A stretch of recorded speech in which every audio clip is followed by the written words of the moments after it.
Un voyage au Brésil inattendu, à l'opposé de ce que j'imaginais, rempli d'imprévus et de problématiques de santé, avec son lot de frustration, d'acceptation, d'adaptation et de révélations personnelles. On peut croire que voyager, c'est fuir ses problématiques. Ça peut arriver, ça m'est arrivé d'ailleurs, et ça peut clairement marcher. Pour le Brésil, c'est tout l'inverse. Je fais face à mes insécurités. Je me suis rendu compte qu'en partant, j'avais pris mes problèmes avec moi comme des bagages invisibles. Et ces derniers ont fait partie du voyage. J'ai hésité à faire cet épisode, car je ne trouvais pas le sens. Et je me disais que c'était inutile. Surtout que je fais un petit trop-plein de dev perso ces derniers jours. C'est un peu le comble, d'ailleurs, pour un podcast comme le mien. Mais finalement, peut-être qu'avec les problématiques que j'ai actuellement, quand je vois passer du dev perso un peu moralisateur où tout ira mieux, blablabla, les cadeaux cachés, etc., ça me saoule, ça me monte carrément à la tête et ça m'agace et je coupe direct.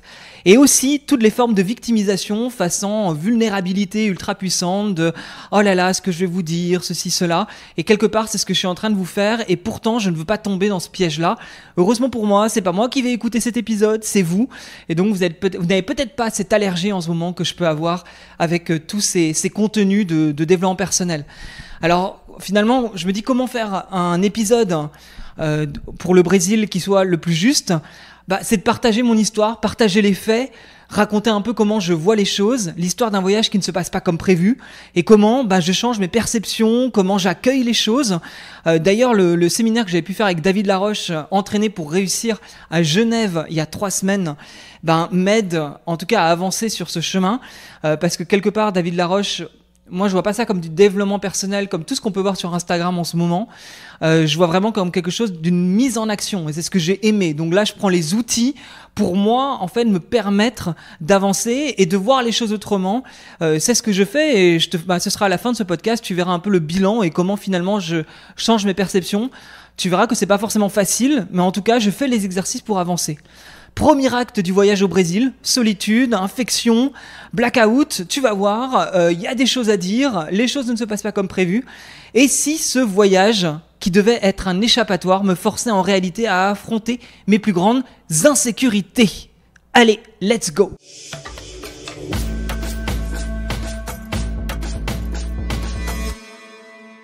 Tu sais que tu peux laisser 5 étoiles sur Apple Podcast ou Spotify, ainsi qu'un petit commentaire. Ça aide grandement ce podcast à évoluer, à avancer, à faire sa place. Ce podcast me prend un temps monumental, tu n'imagines même pas. Toutes ces interviews, le montage, la préparation, les tournages, c'est des heures et des heures et des heures par semaine.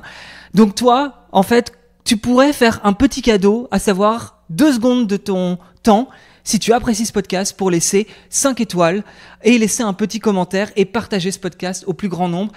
Franchement, ça serait génial. J'ai pas grand chose à te donner en échange, si ce n'est déjà le travail que je fais et ce travail que tu peux écouter quotidiennement dans tes oreilles.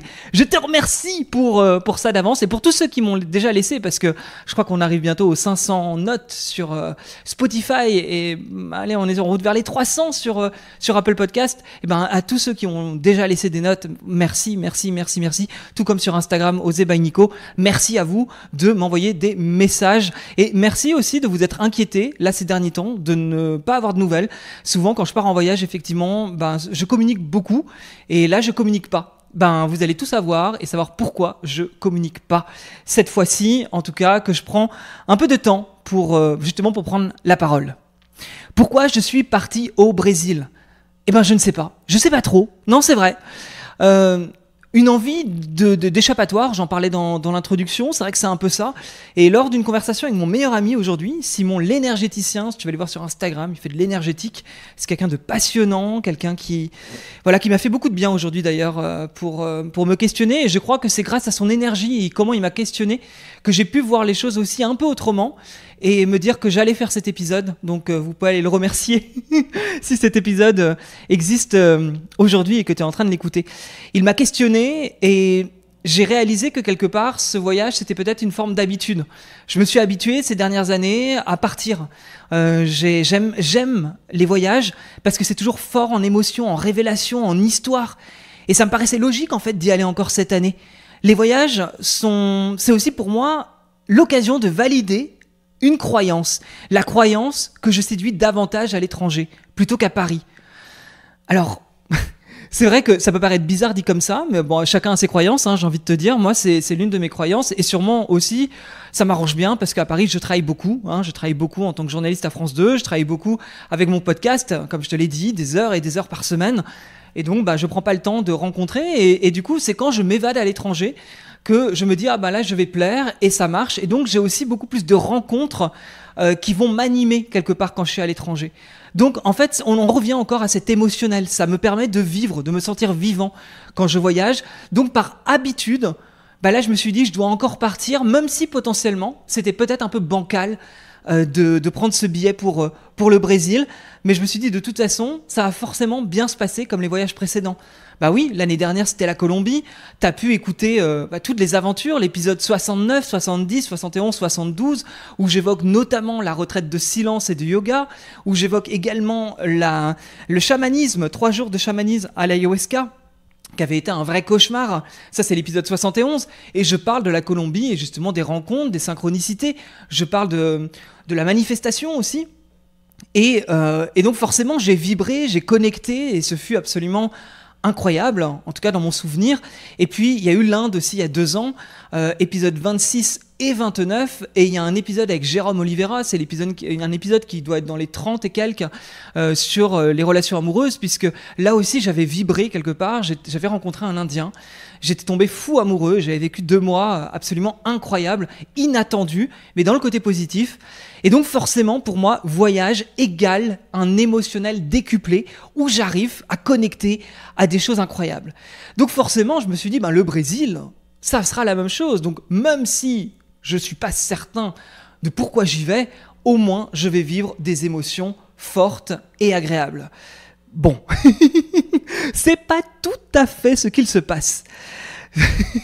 Et en fait, tu verras que quelque part, la vie me challenge énormément sur tout ce que je viens de te dire. Et donc, il y a 3 semaines, puisque je prends pas mes billets en avance, j'ai décidé d'acheter mes billets pour le Brésil. Et la veille d'arriver au Brésil, je n'avais toujours pas mon Airbnb qui n'avait pas été validé. Donc c'est vrai que c'est toujours aussi des départs qui sont un peu la veille pour le lendemain, avec je pense une forme de lâcher prise. Des fois, les prémices moi des voyages, c'est que quelque part j'arrive et je lâche tout. Je lâche tout jusqu'au moment où finalement les choses ne se passent pas comme je veux. Et c'est là où le Brésil change énormément.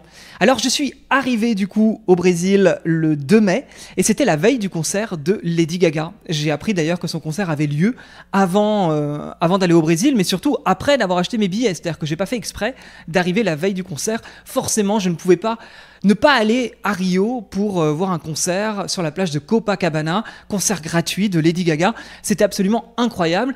Et donc j'y suis allé. C'était pour moi une véritable opportunité de vivre ce moment-là. C'est un moment qui a été historique. Plus de 2 millions de personnes. On est entre 2 millions 100 et 2 millions 500 000. Bon, c'est assez vague dit comme ça, mais en tout cas, on a dépassé les 2 millions. Donc forcément, oui, c'était un événement historique, unique. C'est le plus grand concert organisé en termes de monde sur un même espace. Je me retrouve, si tu veux, arriver la veille, j'ai la chance de voir les répétitions, ça c'est génial, d'être dans cet univers, moi c'est quelque chose qui me passionne, tout ce qui est backstage, etc. Donc là, de voir de près, forcément, les lumières, les danseurs, je trouve ça fascinant. Et le lendemain, avec le décalage horaire, je me réveille assez tôt. Et là, la lumière est incroyable, le soleil se lève, il y a la mer, les vagues de la plage de Copacabana, il y a ce sable avec ces installations et ces énormes écrans sur des kilomètres et des kilomètres de plage. C'est surréaliste, il y a déjà plus d'une centaine de personnes qui se trouvent là. Les gens sont motivés, ils ont des éventails. Ici, c'est comment on va dire, c'est un peu l'habitude. C'est pas une habitude, c'est culturel d'avoir cet éventail qui font claquer. Et dès le matin, les gens sont absolument dans cette ambiance-là. Il est 6h du matin et c'est passionnant. Je décide de ne pas rester là la journée. Je prends, on va dire, l'ambiance. Je profite en tout cas de cette ambiance un peu surréaliste que l'on vit qu'une seule fois. Et forcément, j'ai hâte d'être au soir, mais je ne veux pas attendre pendant 14-15 heures sur la plage, sans connaître personne d'ailleurs, puisque, encore une fois, je voyage en solo, c'est une de mes spécialités. On me demande souvent comment je fais. En vrai, pour moi, c'est presque simple. Je sais que j'aurai toujours l'opportunité de rencontrer du monde et que, en même temps, a priori, rester seul ne me fait pas peur. Encore une fois, a priori, ce voyage au Brésil a été, à bien des égards, m'a apporté beaucoup de surprises, en tout cas. Donc là, je profite de cette journée avant d'aller au concert de Lady Gaga le soir pour marcher. Ça a son importance, c'est-à-dire que je suis parti marcher et vu que je comptais passer à la plage, j'ai mis des tongs. Donc voilà, rien d'exceptionnel, hein, tu me diras dans cette anecdote, et pourtant elle a son importance. Et il se trouve que je suis donc parti marcher des heures et des heures et des kilomètres dans Rio avec mes tongs avant de terminer sur le bord de plage, etc. et de rentrer à pied jusqu'à Copacabana où j'avais mon Airbnb. Mais on est sur des kilomètres, hein, beaucoup de kilomètres. Je rentre, alors, encore une fois j'insiste là-dessus, c'est que tu verras que par la suite il y a un lien, hein. Je te raconte pas ça juste pour te le raconter, j'essaye d'aller à l'essentiel. Je rentre, je mange un petit truc et je débarque du coup au concert. Alors j'arrive au concert, faut savoir que j'avais l'opportunité et la chance de pouvoir rencontrer Gabriel pendant le concert, enfin avant évidemment, on s'était donné rendez-vous, moi je suis allé en avance, mais par la suite il y a Gabriel au Brésil, son Instagram si tu veux aller voir, et si tu veux visiter le Brésil avec lui, parce que justement, il a créé une agence de voyage, de tourisme en tout cas au Brésil, pas de voyage, mais de tourisme au Brésil. Il est guide, il a rencontré un Brésilien il y a 2 ans, si je me trompe pas, et depuis il vit au Brésil ici, avec son chéri, et franchement, j'ai adoré sa vibe, j'avais pris contact avec lui sur Instagram. C'est d'ailleurs en recherchant des informations sur l'organisation de Lady Gaga que j'étais tombé sur son Insta. Et donc, en prenant contact avec lui, il m'avait dit si tu veux, on peut se rejoindre, ou c'est même moi qui lui avais proposé, mais de se rejoindre le soir de Lady Gaga. Il avait accepté. Je trouvais ça adorable. Et donc, moi, je suis allé un peu en avance, vers 17h30. Encore une fois, parce que cette ambiance de ces personnes qui arrivaient, évidemment, il y en avait une centaine le matin. Quand tu sais que le soir, il y avait plus de 2 millions de personnes, forcément, ça fait une grosse différence. Et j'adorais cette ambiance. C'était absolument incroyable. La mer qui était là, les vagues, encore une fois, avec là, le soleil qui se couchait. Et puis beaucoup plus de monde pour le coup à 17h, 17h30. Et là, je me suis dit, c'est plutôt agréable, laisse-toi tenter par une caipirinha. Il y avait beaucoup de vendeurs, si tu veux, et il y avait des vendeurs qui vendaient des caipirinhas toutes faites, et des vendeurs qui faisaient les caipirinhas devant toi. Donc ça, moi, assez naturellement, je prends une caipi d'un vendeur qui l'a fait devant moi. Donc je te dis ça parce que on m'a beaucoup dit sur Instagram quand j'ai posté un peu mes aventures que j'ai eues, que est-ce que les caipirinhas n'avaient pas été, il n'y aurait pas eu un truc dedans, tu vas comprendre pourquoi. Moi je pense que non. Donc je prends une première caipirinha, ça se passe très bien, c'est délicieux de toute façon les caipirinhas ici au Brésil. Vraiment je me mêle je sais pas comment te dire, mais je prends la vibe de ce moment incroyable et je retrouve, tant bien que mal, parce qu'il y avait quasi plus de réseau, c'était assez compliqué, je retrouve Gabriel que je rencontre pour la première fois. Là, c'est génial parce que déjà, il a une superbe vibe, il me présente ses amis qui parlent pas forcément français, mais on parle entre espagnol, espagnol pas trop parce que je parle pas espagnol non plus, ça c'est une de mes particularités et tu verras que ça m'a donné quelques problématiques par la suite parce que je parle ni portugais ni espagnol dans une ville où personne ne parle anglais, c'est pas forcément évident. Et donc on parle en anglais avec certains de ses amis, avec son chéri également. Et du coup, je sens vraiment une superbe vibe, je me sens hyper bien. Et je me dis, voilà, c'est ça le voyage, c'est vivre des émotions fortes. Et donc tout va bien. Et donc forcément, le Brésil, ça va se passer à merveille. En tout cas, sur le papier, c'est ce que j'espérais, c'est ce que je voulais. Et c'est ce qui semblait arriver. Je prends une deuxième caipirinha, idem, ça se passe très bien, pas de souci, je suis là, il y a la première partie, un DJ qui fait la première partie. Franchement, c'est l'éclate, c'est surréaliste d'être là et je suis plus que content. Je décide d'aller aux toilettes avant que le concert commence. Sauf que, parmi justement ces millions de personnes qui sont là, trouver les toilettes, ce fut compliqué. C'est-à-dire que les toilettes de l'événement, je les ai pas retrouvées. Je me suis retrouvé dans un bar, il y avait la queue, il y avait du monde partout. Et en fait, je me suis perdu. Je me suis perdu et je n'ai jamais réussi à retrouver Gabriel et ses amis. Donc je me retrouve au milieu de 2 millions de personnes, sur la plage de Copacabana, en tout cas quelque part sur la plage, et ne réussissant pas à les appeler, à envoyer des messages parce que ça capte pas, je décide un peu de me dire bon bah qu'est-ce que je peux faire maintenant? Eh ben pas grand chose, si ce n'est en tout cas me mettre dans la foule et apprécier le concert. Et là j'ai cette idée à nouveau de prendre une 3e caipirinha. Et il se trouve que je me souviens très bien de la prendre. Je me souviens que le concert a commencé à ce moment-là, que j'ai entendu la première chanson, puis la 2e chanson, Abracadabra. Je sais pas si tu connais, mais c'est compliqué de passer à côté de cette chanson ces derniers mois, que je trouve d'ailleurs excellente, tout comme le clip que je trouve incroyable. Et je me souviens de chanter la chanson Abracadabra, sauf qu'à partir de là, blackout. À partir de là, j'ai tout oublié. Je me souviens de chanter la chanson, après la chanson, plus rien. Plus rien. Aucun souvenir. À Paris, il m'arrive de boire des verres de vin blanc au restaurant, en terrasse, je peux prendre un rosé l'été, c'est possible. Je fais peu de soirées, si je fais des soirées, il arrive que je m'amuse et que je prenne peut-être du vin, enfin... Oui, c'est vrai que c'est jamais des alcools forts. Là, en l'occurrence, j'avais pris 3 caipirinhas, c'est pas non plus, à mon sens, la folie. Elles étaient un peu grandes, c'est vrai, il y a peut-être un peu de ça. Néanmoins, de là à passer de je me souviens à trou noir, comme un film qui s'arrête, d'une, ça ne m'était jamais trop arrivé, je réfléchis, pas à ce point en fait. Pas à ce point si tôt dans la soirée, il faut se dire que c'était au début du concert, il devait être 21h30. C'était hallucinant. Je me suis réveillé, parce qu'évidemment, là, je te parle de je me souviens après. Ben, je me souviens après, c'est dans mon lit, à 4h30 du matin, je me réveille, habillé.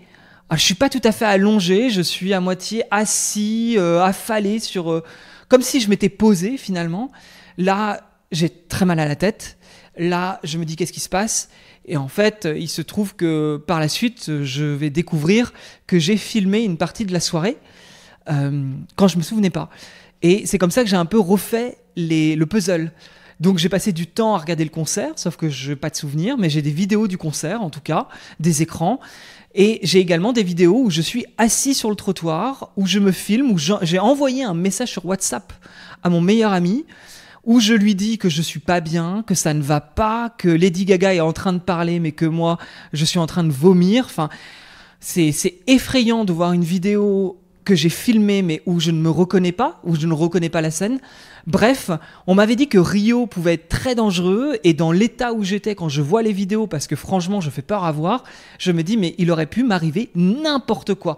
Dans le n'importe quoi, ce qui aurait pu être le plus probable, ça aurait été qu'on me vole à la fois ma bandoulière où j'avais un peu d'argent et une carte de crédit et qu'on me vole évidemment mon téléphone que je portais apparemment à la main tel quelqu'un qui s'en fout totalement et qui se rend pas compte du danger que ça peut être d'être bourré, parce que je pense qu'il y avait une part, je pense que clairement l'alcool, mais enfin en fait tu vas voir par la suite qu'il y a potentiellement une explication qui arrivera plus tard à pourquoi l'alcool est monté aussi vite et pourquoi quelque part mon corps n'a pas réagi comme prévu.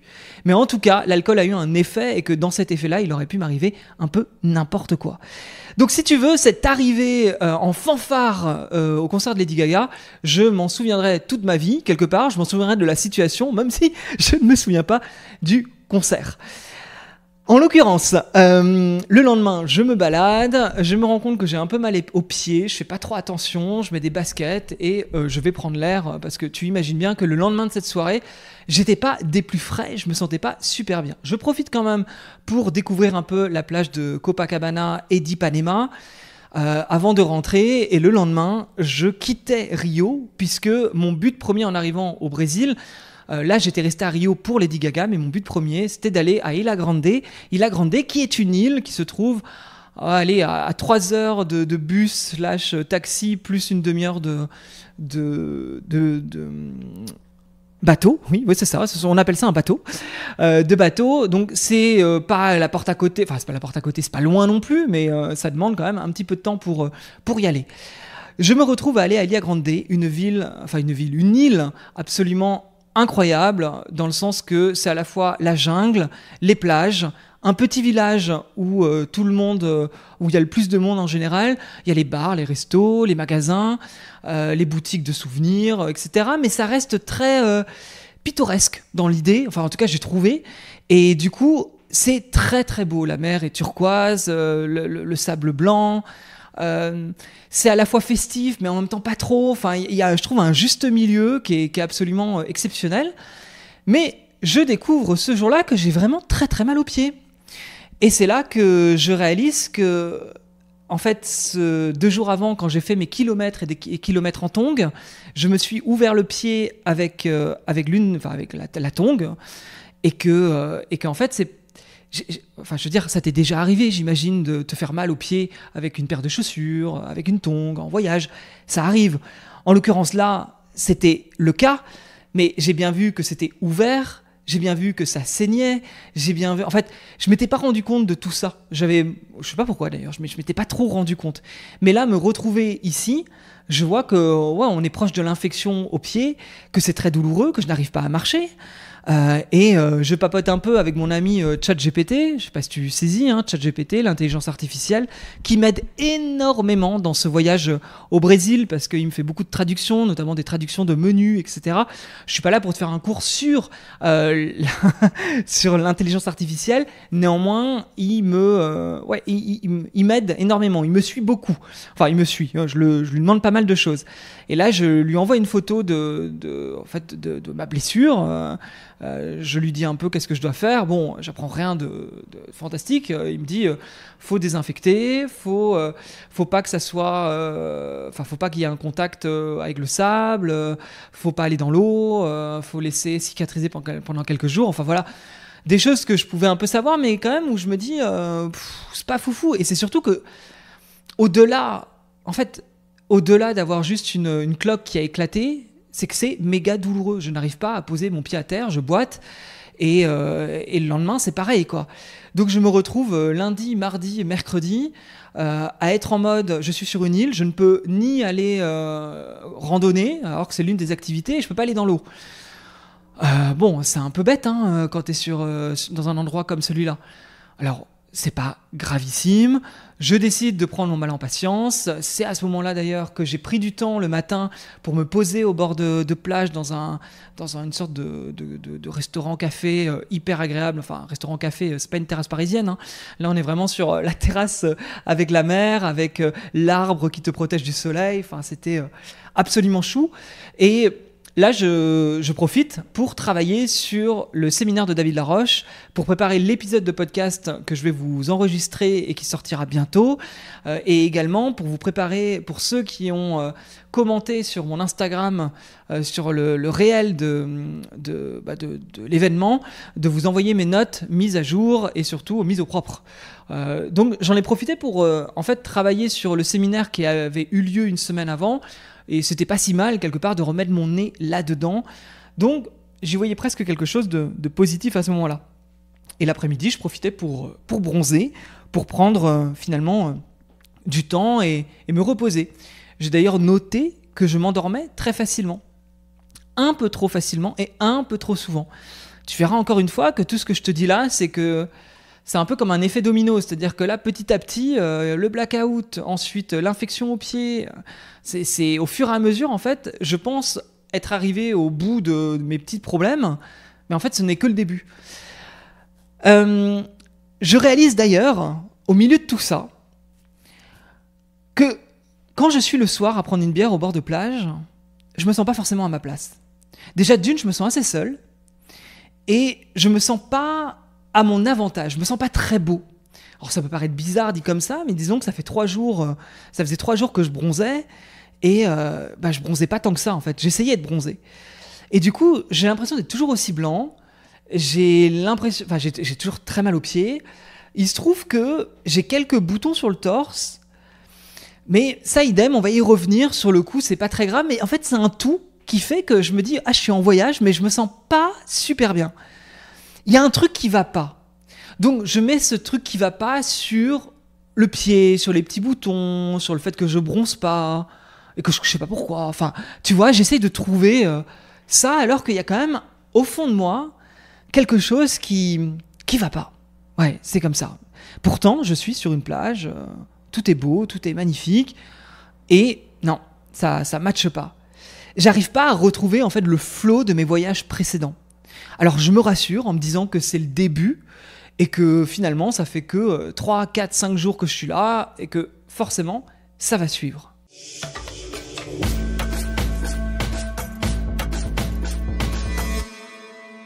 Quand la vie veut te surprendre, même un inconnu peut t'offrir la plus belle des révélations, en tout cas te donner espoir. Et c'est dans ce moment de doute qu'un Espagnol m'a offert des très jolis compliments. Comme tu l'as compris, mon mood était un peu moyen. On n'était pas dans la meilleure ambiance qui soit avec de moi à moi-même, quoi.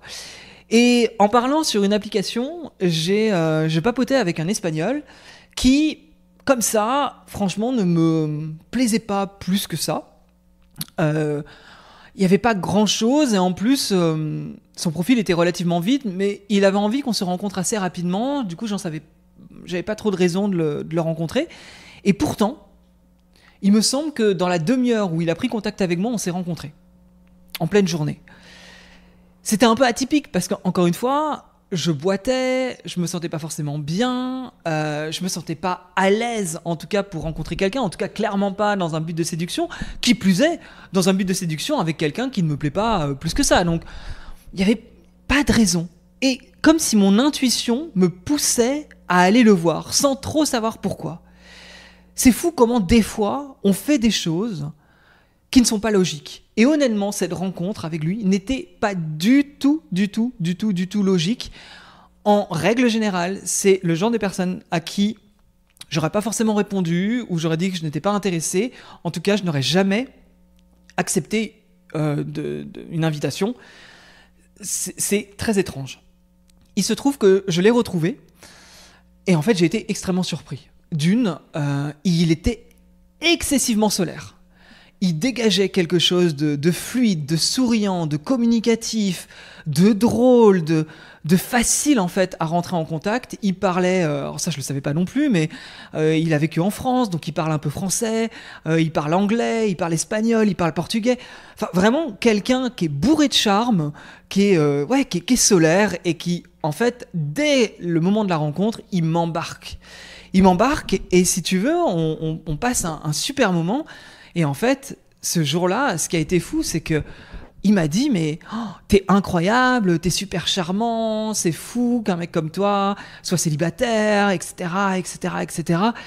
Et en fait, c'est dingue comment, dans ma tête, il y avait cette pensée, cette croyance de je ne suis pas assez aimable à cause de ci, à cause de ça, tant que j'aurais pas ça, tant que je serais pas bronzé, tant que j'aurais pas enlevé mon problème au pied, et ben à ce moment-là, oui, je serais aimable.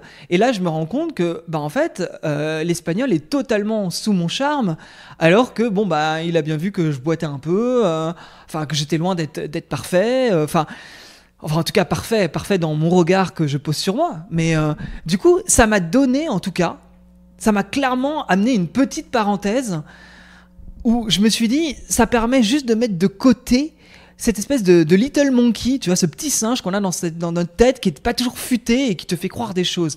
C'est fou comment la perception qu'on peut avoir de nous, des fois, est à l'opposé de la perception que les gens ont de nous. Et ça, je pense qu'il faut faire très attention. C'est un peu comme les 4 accords Toltec, ne pas faire de suppositions. Et bien là, c'est la même chose, ne pas faire des suppositions sur ce que les autres peuvent penser de nous. C'est quelque chose qui s'était passé, si tu as écouté les épisodes en Colombie l'année dernière, mais c'était exactement la même chose, de me retrouver face à un Brésilien à la plage, d'avoir l'impression d'être le plus moche au monde, alors que le Brésilien craquait totalement sur moi, et de me dire mais comment ce mec je pourrais lui plaire. Et c'est fou comment des fois on est notre pire ennemi en fait, on est cette personne qui se mettons des blocages face aux autres, alors que en fait être naturel et s'accepter tel que l'on est, très facile de le dire comme ça, mais ça permet des rencontres, parce que encore une fois, si je m'étais écouté en mode de toute façon, je suis pas assez bien, je dois attendre telle et telle chose pour me sentir bien, je l'aurais pas rencontré. Ça m'a fait énormément de bien. Ça m'a permis, encore une fois, une sorte de leçon. Moi, je trouve que des fois, c'est dans la vie qu'on apprend plus le développement personnel, justement, et que c'est dans ce genre de moment où c'est face aux gens que j'apprends davantage à faire attention à ce que je pense. mais ma pensée crée ma réalité. Et du coup, cette réalité-là, elle est démontée par l'autre qui me dit que c'est pas vrai, mais il faudrait pas que je croie trop à ça, parce que sinon, je vais la rendre réelle. Donc c'est un peu des rappels, c'est un peu des moments, cette intuition qui m'a amené à aller rencontrer cet Espagnol. Pour moi, il y avait un truc de tu l'as pas rencontré par hasard, en fait. Est-ce qu'on rencontre les gens par hasard ? Je ne sais pas, tu as peut-être ton opinion sur le sujet. En tout cas, lui, j'avais le sentiment de ne pas le rencontrer par hasard. Après cette petite parenthèse, bon, les jours passent. C'est vrai que je me détends, je fais connaissance avec mon voisin de chambre. On sort dans une boîte de Lille, il n'y en a pas 36 000 d'ailleurs, il n'y en a qu'une. Dans une auberge de jeunesse, c'est hyper sympa, c'est très... ouais, c'est hyper agréable, c'est très bon enfant. On mange ensemble un soir dans un super resto, et pourtant, il y a quelque chose qui cloche. Quelque part, j'étais en train de vivre un rêve. Tout est beau, tout est parfait, mais à l'intérieur, je ressentais comme un vide. Comment expliquer ce décalage entre l'extérieur parfait et ce que je vivais intérieurement ? Je me connais assez pour me rendre compte que je ne me sentais pas normal, que ma joie, que mes envies étaient mis sous cloche en fait. C'était vraiment ça, comme si je les avais mis de côté, rangés dans un placard. Et j'étais là, c'est pas ce que je suis, c'est pas comme ça que je suis d'habitude. Tout est parfait sur le papier, tout est magnifique, je fais des rencontres très sympas, l'île est incroyable, mais pourtant, ça fonctionne pas. Donc, j'ai quand même ce petit problème tout au long de la semaine, au-delà du pied, qui a commencé à aller mieux d'ailleurs, au bout de 3 jours, mais il y a toujours, en tout cas, comme une ombre au tableau. Donc, vu que le pied va mieux, on va reprendre les activités. Je décide d'y aller, de commencer à découvrir cette île. Je commence par l'une des plages les plus belles au monde, apparemment, qui s'appelle Lopes Mendes, qui a été élue, en tout cas, une des plus belles du Brésil ou du monde, je ne sais plus. Je fais 3 heures de randonnée, je rencontre un couple d'Argentins, on papote sur les 3/4 du chemin ensemble. J'arrive sur cette plage, je marche encore 40 minutes pour aller tout au bout, je trouve un havre de paix, je suis allé tôt le matin, je suis le premier à arriver là-dessus. J'ai l'impression d'être dans un film, l'eau est magnifique, elle est calme, c'est un endroit unique, il n'y a aucun bateau, il n'y a personne. La plage est tellement grande, 40 minutes pour traverser la plage pour aller au bout, donc ça te laisse une idée quand même, c'est que c'est assez grand. Et moi j'étais vraiment dans la partie la plus calme, peu connue apparemment, et c'est pour ça que d'ailleurs il n'y a pas eu grand monde à venir jusque-là, parce qu'il faut avoir envie en plus de marcher en plein soleil les 40 minutes. Le lendemain, j'ai fait une sortie bateau avec William qui est là depuis 22 ans, un Français qui a tout quitté. Ça aurait été génial d'ailleurs de faire une interview avec lui, parce que j'ai pas envie de dire de bêtises, mais ça a été vraiment un changement de vie. Il a osé quelque part, si je l'ai entendu dire ça, après un accident de voiture, il a eu une sorte de révélation en tout cas, et puis il est parti. Alors je vais pas dire de bêtises parce que là j'ai pas toutes les infos, mais en tout cas il y a eu de l'audace pour aller vivre au Brésil et sur cette île.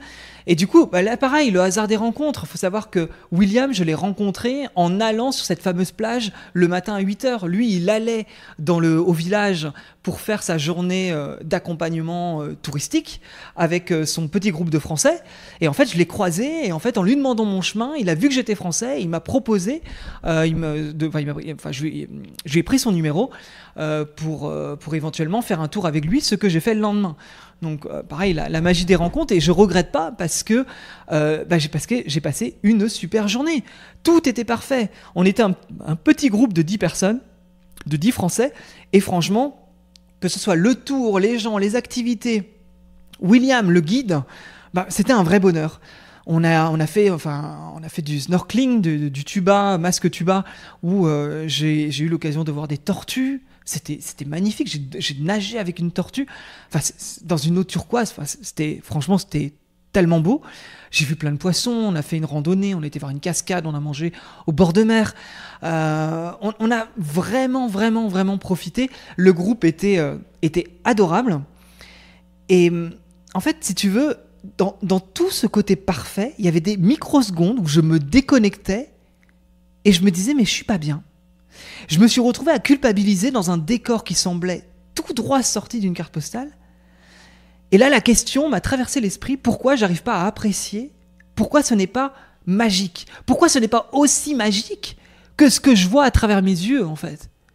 Parce que ce que je vivais là, c'est à la fois une journée incroyable, avec un groupe que j'adore, je connecte avec tout le monde, je me sens à l'aise, je me sens intégré.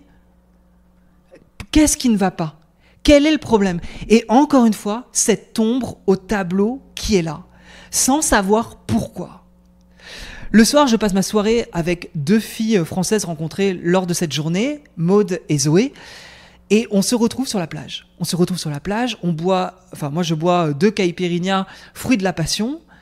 Ouais, t'as vu, j'en tiens pas rigueur au caipirinha. J'ai retenté. Et comme quoi, ça n'a pas fait du tout le même effet, pour le coup. Et bref, j'allais te dire un truc, mais je te le dirai après. Je me retrouve donc avec Maud et Zoé, et là on est sur la plage. Il y a du reggae qui passe, la fruit de la passion caipirinha est absolument excellente. Maud et Zoé sont drôles, elles sont ouvertes, elles sont curieuses, elles sont sympas. Je veux dire, on passe une soirée incroyable, et pourtant par moments, je sens encore que je déconnecte et que je n'ai pas mon entrain habituel, je n'ai pas cette joie naturelle, et je ne comprends toujours pas pourquoi ça dure autant. Et là, tu vas vite comprendre que j'ai peut-être la réponse à tout ça. J'ai peut-être la réponse à tout ce qui se passe. Il se trouve que je me couche vers minuit, et je suis réveillé à 5h du mat, donc assez tôt. Et en fait, là, je me sens pas bien. Là, je me sens vraiment pas bien. J'ai de la fièvre. J'ai l'impression qu'il fait chaud, mais en fait, j'ai de la fièvre. Et j'ai très mal au buste, en tout cas à l'un de mes pecs. Je t'avais parlé des boutons que je pouvais avoir. J'avais vu que dans la semaine, j'avais ces boutons-là. Boutons, en fait, qui étaient déjà là 3 semaines avant de partir au Brésil. Ces boutons-là, si tu veux, les 2 boutons dont je te parle, sont pas nouveaux. Il se trouve, je ne sais plus l'épisode que c'est tac, on est l'épisode 100 et quelques, ça doit être dans les épisodes 90. J'ai fait un épisode sur l'art d'oser, puisqu'en janvier, j'ai eu l'occasion d'organiser une soirée drag queen pour mon anniversaire, où j'ai fait une soirée un peu à la new-yorkaise, qu'on appelle le Met Gala, où c'était vraiment une soirée de diva. Donc super soirée, Paris, génial, j'en ai un peu parlé sur Instagram, j'en ai fait ce podcast sur je crois que c'est les 5 étapes clés pour réussir à oser quelque chose et réussir un projet en peu de temps. Parce que ça a vraiment été ça, c'est que finalement en 2 semaines, j'ai créé une soirée avec un lieu, avec des danseurs. Moi j'étais en drague, c'était la première fois que je faisais ça, et où je dansais, chorégraphiais, spectacle, plus une 40aine de personnes, enfin... Voilà, c'est comment quelque part on peut mettre ses idées dans la réalité. Bon, moi en l'occurrence c'était cette soirée que j'ai voulu mettre sur pied. J'ai fait cet épisode de podcast, mais en fait tout ça pour te dire que pour cette soirée-là, j'avais fait une épilation à la cire du torse. La pire idée de ma vie, je crois. Je pense que si c'était à refaire, je me démerderais autrement. Mais honnêtement, bravo à vous toutes les femmes qui faites de l'épilation. Enfin, quand c'est de l'épilation à la cire, je ne savais pas que la repousse des poils pouvait être un enfer. Et en gros, c'est ce qui se passe. C'est-à-dire que depuis janvier dernier, globalement, j'ai un problème d'acné suite à l'épilation et à la repousse des poils. Et il se trouve qu'il y a 3 semaines, il y avait en l'occurrence un bouton que j'avais du mal à faire partir. Alors là, tu vas me dire, il est gentil là, Nico, à nous parler du Brésil, nous parler de ses problèmes aux pieds, son blackout, et puis ses problèmes d'acné, enfin... Qu'est-ce qu'on s'en fout, quoi? Et je peux comprendre. Mais en fait, je vais te parler de tout ça parce qu'en fait, ce simple bouton amène beaucoup plus de problématiques. C'est-à-dire que là, quand je me réveille, j'ai 2 boutons, non pas 1, mais 2, que mon pec a doublé de volume. Hein. C'est globalement ça, il a doublé de volume, il est rouge, que c'est très douloureux, que j'ai de la fièvre. Et honnêtement, je sais pas trop ce que j'ai. Hein. Je me dis, c'est quand même très étrange. Ça avait été de pire en pire dans la semaine, mais je pensais vraiment que c'était... je veux dire, on a tous eu des boutons dans nos vies. Enfin, je veux dire, c'est pas pour autant, a priori, on arrive à régler ça tout seul. Bah là, dis-toi qu'à 5-6 heures du matin, la première chose que j'ai faite, c'était de voir comment je pouvais prendre rendez-vous avec un médecin. Il se trouve que sur l'île, c'était compliqué, parce que d'une, il y a un centre de soins et que je ne sais pas trop ce que ça vaut. Et que là, quelque part, quand j'ai vu l'état de mon buste et de mon pec, j'ai dit là, faut pas se planter, je sais pas ce que j'ai. Et puis, je me sens mal, en fait. Au-delà de l'esthétisme, il y avait un truc, je sens que ça va pas. Donc, je décide de tout mettre Là, je range la chambre. Je regarde comment rentrer à Rio. Je prends le premier bateau à 8h. Donc à 8h, j'arrive sur la côte. Là, je décide pas de... Voilà, je réfléchis pas trop. Je prends pas de bus parce que ça va être trop long. Je prends un Uber. 3 heures de Uber, tu vas me dire, ça me coûte une fortune. Ici, 3 heures de Uber, ça m'a coûté 44 €. Donc ce qui est quand même très léger comparé à 3 heures de Uber en France. Donc si tu veux, je trouve en tout cas une opportunité à rentrer assez rapidement à Rio, parce que le rendez-vous dermato que j'ai trouvé, un samedi à Rio, déjà il n'y a pas 10 000 dermatos, hein, c'est un peu comme trouver un rendez-vous à Paris un samedi matin pour le samedi la journée, il n'y a pas 10 000 options. Et là je trouve un rendez-vous à midi, et ben là je me pose pas de questions, je boucle le rendez-vous et donc je fais mon trajet pour partir pour être à l'heure. J'arrive, faut savoir que déjà dans le taxi, honnêtement, je me sentais excessivement mal. Je dormais, encore une fois. Tu vas voir que tout fait lien, en fait. Tout est logique. Dans ce que je viens de te dire, là où je te dis je comprends pas. En fait, j'ai compris. Je m'endors donc dans le taxi. Je suis réveillé parce que j'ai des lancements abominables au niveau de la poitrine. Ça me fait terriblement mal. J'arrive à Rio. J'ai 3 quarts d'heure d'attente avant d'aller à mon rendez-vous. Franchement, il fait 30 degrés, je suis bourré de fièvre, je manque de tomber dans les pommes. Là, j'ai l'impression que mon corps, il lâche, et plus il sait qu'on arrive à l'heure du rendez-vous, plus en fait les symptômes deviennent énormes. J'ai des courbatures, j'ai mal partout, j'ai des lancements au niveau de la poitrine, et j'arrive... Bon, je te passe tous les détails du fait qu'il ne parle pas anglais, que je galère avec l'assistante, celle qui prend les rendez-vous, les documents, etc., etc. Je n'ai pas d'assurance voyage, donc déjà aussi conseil, prenez une assurance voyage, parce que je pensais ne pas en avoir besoin. Allez, bim. Alors encore une fois, c'est que 80 €. Une consultation chez un professionnel expert à Paris, ce serait un peu le même prix.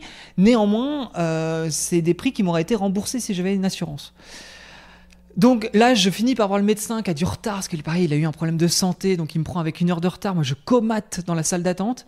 Et là, je le vois, et il parle un peu anglais, donc on arrive à se comprendre. Et puis, j'enlève mon t-shirt, et puis quand je vois sa tête, franchement, il me fait peur, quoi. Alors, il me dit en rigolant, Don't worry, you won't die. Merci, ne t'inquiète pas, tu vas pas mourir. Merci, mais vu ta tête, je suis quand même pas rassuré, quoi. Et clairement, il me dit, en fait, là, vous faites une infection, et vous faites une infection bactérienne sévère. Le truc m'est sorti de nulle part. Enfin, je suis pas venu au Brésil pour faire une infection bactérienne sévère. Ce n'était pas du tout dans mon plan, pas du tout. Et ça explique beaucoup de choses, en fait. Ça explique pourquoi toute la semaine j'étais fatigué, pourquoi je me sentais pas bien, pourquoi. En fait, à partir du moment où en fait il y a quelque chose qui se trame dans le corps, là, en l'occurrence, une infection, c'est normal. Quelque part que mon pied était beaucoup plus gênant que prévu, c'est normal. Que je dormais plus, c'est normal. Que je me sentais pas bien et que potentiellement je ne me sentais pas attirant ou beau. Il y avait quelque chose en fait dans mon physique qui gênait, en fait dans mon corps. Il y avait quelque chose qui n'allait pas. Et là j'ai compris, sauf que entre guillemets le mal était fait. Enfin le mal était fait. Je sais pas ce que j'ai fait de mal, mais en l'occurrence là c'était trop tard. Il m'a dit on peut rien faire là, si ce n'est vous mettre sous antibiotiques, paracétamol, crème, plus compresse chaude toutes les 3 fois par jour, et faire baisser en fait l'inflammation. Encore une fois, ça prend tout le pec. Mon pec a doublé de volume, il est rouge. À la place des 2 boutons, maintenant c'est plus des boutons, c'est des espèces de je sais pas, on est dans un podcast de développement personnel ici normalement. On n'est pas sur des détails un peu moyens de dermatologique, mais on va dire que là ça s'est transformé en croûte. C'est pas très beau, quoi, c'est pas très esthétique. Et c'est un peu le comble. Je suis au Brésil. Le Brésil, c'est quoi? C'est le culte du corps. Les gens sont beaux. Les femmes et les hommes dans la rue sont beaux. À la plage, tout le monde est super bien foutu. Les hommes ont des corps incroyables.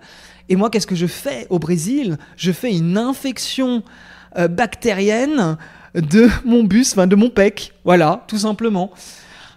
Voilà. Donc, si tu veux, ça met en pause la plage. Ça met en pause le soleil. Ça met en pause beaucoup de choses. Pareil, hein, c'est plus compliqué d'aller séduire quand t'as un pec qui ne ressemble à rien. Et au-delà de ça, je me suis retrouvé le week-end entier, c'est-à-dire samedi, dimanche, lundi, fièvre qui partait pas. Hein. C'est-à-dire que je prenais des paracétamol qui permettaient de descendre la fièvre remontait, j'ai dormi quasi pendant 3 jours.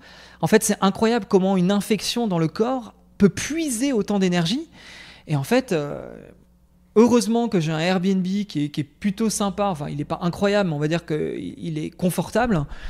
Le lit, en tout cas, est confortable, ce qui fait que j'ai dormi, j'ai regardé Netflix, j'ai regardé des vidéos sur YouTube en somnolant entre 2 séries. Et j'ai fini par commencer à avoir moins de fièvre, à reprendre. D'ailleurs, cet épisode, je le fais le premier jour, hein, où je me sens mieux.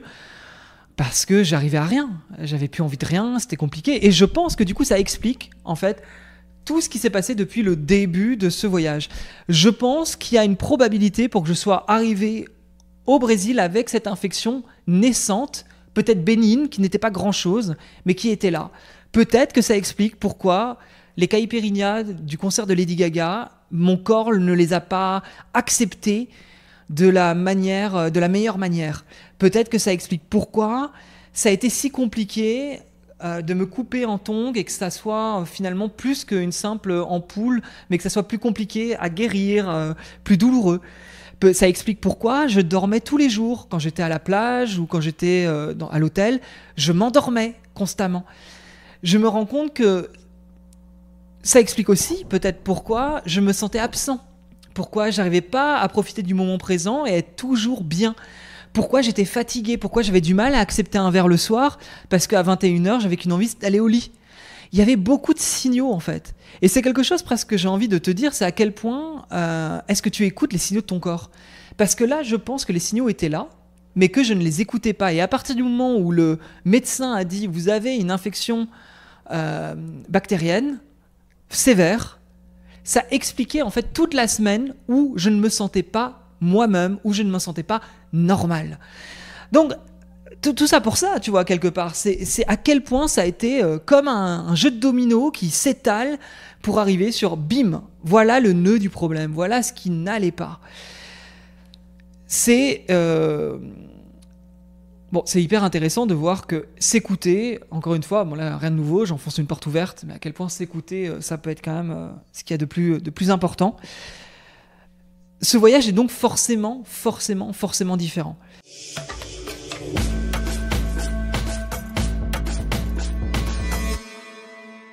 Ça a été un peu compliqué, parce que là, on arrive un peu au bilan, et si tu veux, pour moi, les émotions qui en ressortent, c'est de la frustration, c'est beaucoup de frustration et de culpabilité. Culpabilité ? Oui, une certaine culpabilité de ne pas profiter comme je voudrais profiter, et la frustration surtout d'être ici et de ne vraiment pas en profiter comme je voudrais. Là, ça fait 1 semaine et 2 jours que je suis du coup au Brésil. Oui, il y a eu de magnifiques moments, mais tous ces magnifiques moments ont été ombragés par une sorte de mood, d'énergie qui était pas au top. Et donc, il y a une forme de frustration de comment faire quand on est dans un cas de figure comme celui-là et qu'on ne sait pas trop comment gérer son émotionnel. David Laroche il nous a appris lors du séminaire qu'on ne peut pas toujours tout contrôler, que l'imprévu est parfois ce qui nous permet de grandir. Et ce voyage, ça a été un choc de réalité, mais aussi de révélation. Là, quelque part, je suis obligé de lâcher prise, de comprendre que là, mon corps, je ne peux pas contrôler mon corps et sa réaction. Je pense n'avoir rien fait de mal, si ce n'est potentiellement avoir fait une soirée drag queen il y a 6 mois et d'avoir fait une épilation au laser. Voilà, enfin ça c'est peut-être mon erreur, mais c'est pas quelque chose de mal non plus. Et en fait ça donne pas mal de sens dans ce que je vis. Il parle beaucoup des bénéfices, c'est quelque chose qu'il met beaucoup en avant dans son séminaire, c'est comment une situation n'est jamais mal ou bien. Comment dans une situation il faut toujours équilibrer ses perceptions. Et j'avoue que ces derniers temps, j'essayais tant bien que mal de dire quels sont les bénéfices à ce qui se passe.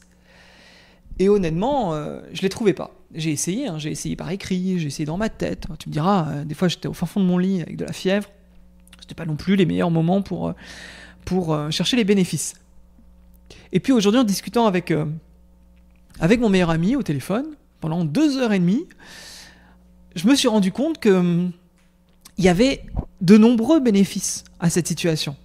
Outre le fait que ça me montre à nouveau qu'on ne peut pas tout contrôler et que l'imprévu arrive, ça me montre aussi que je peux être orienté solution, c'est-à-dire que je peux être clairement proactif.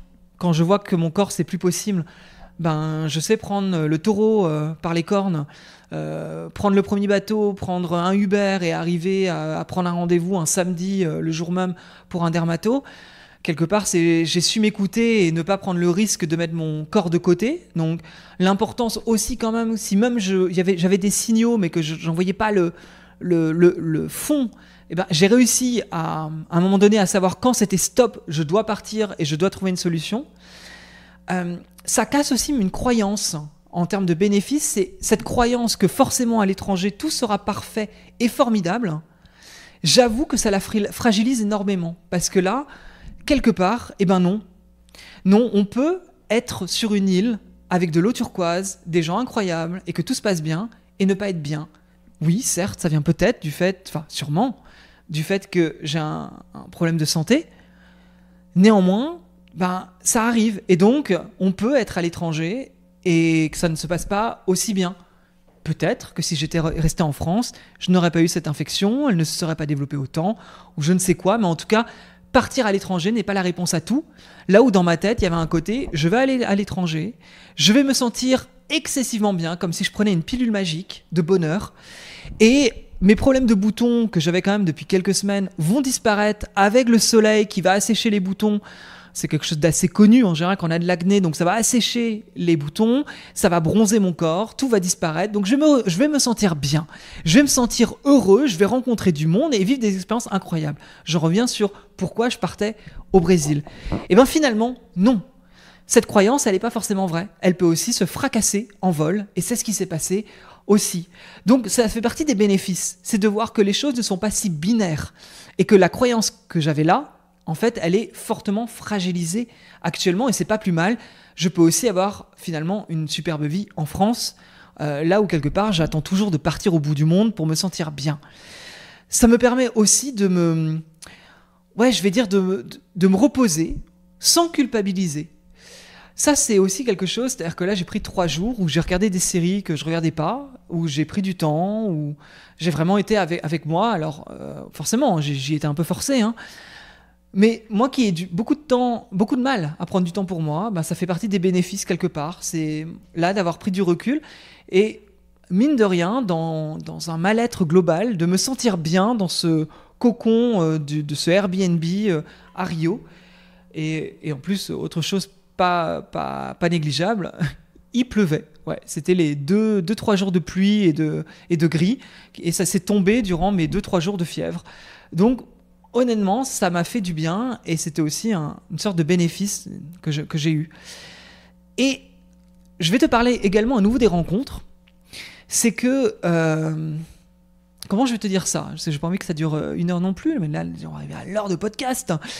En fait, il se trouve que je vois aussi le bénéfice sur le fait que j'ai eu l'occasion de rencontrer en bas de mon hôtel un jeune homme uruguayen.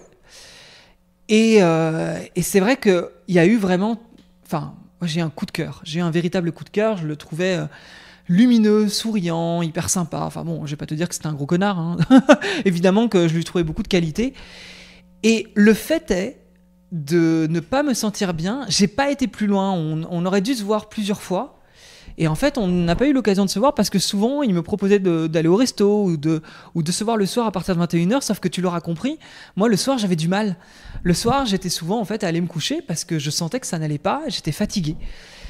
Et je peux pas inventer un passé ou un avenir qui n'a pas existé, mais il y avait quand même cette idée où très vite, j'ai vu que je pouvais vraiment m'attacher et que je pouvais retomber un peu dans ces dépendances affectives que je connais, qui font partie de mes schémas répétitifs, en tout cas dans ma vie. Et j'ai vraiment le sentiment que j'aurais pu sauter à pieds joints dedans, dans en fait ces schémas répétitifs de dépendance affective, et qu'en fait là, le fait d'être affaibli, j'ai pas fait cette erreur parce que du coup, j'étais pas en état de nourrir ce genre de relation. Et en fait, ça me met en garde sur le futur, c'est-à-dire que quand ça ira mieux, n'oublie pas que tu dois garder ton pouvoir, garder ta responsabilité, et qu'en aucun cas, tu dois donner ton pouvoir à quelqu'un parce que tu as un coup de cœur ou autre.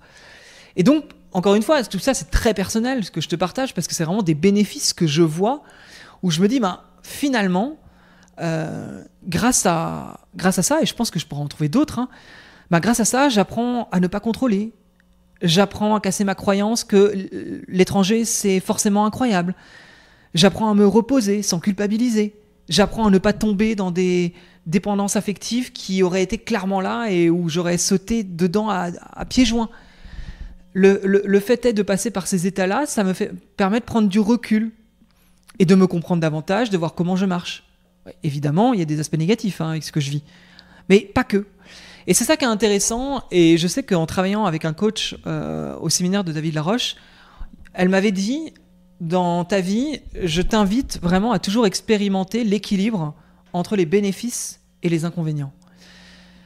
Et c'est un exercice à faire au quotidien, c'est-à-dire que c'est pas magique, ça va pas transformer ta vie du jour au lendemain. Je pense que c'est un exercice à faire vraiment en conscience, régulièrement, pour en voir les bienfaits. Là, ça m'a demandé de l'effort pour arriver à voir ces quelques points. Tu vas me dire, c'est pas grand-chose. Mais parce que vraiment, je les voyais pas du tout à la base. Pour moi, je voyais que l'aspect négatif. Pour moi, c'était que terrible, en fait. Enfin, terrible. On se comprend, Je veux dire, c'est pas... Enfin, voilà, c'est pas... Non, je veux pas dire terrible, c'est frustrant. Voilà, pour moi, c'était excessivement frustrant.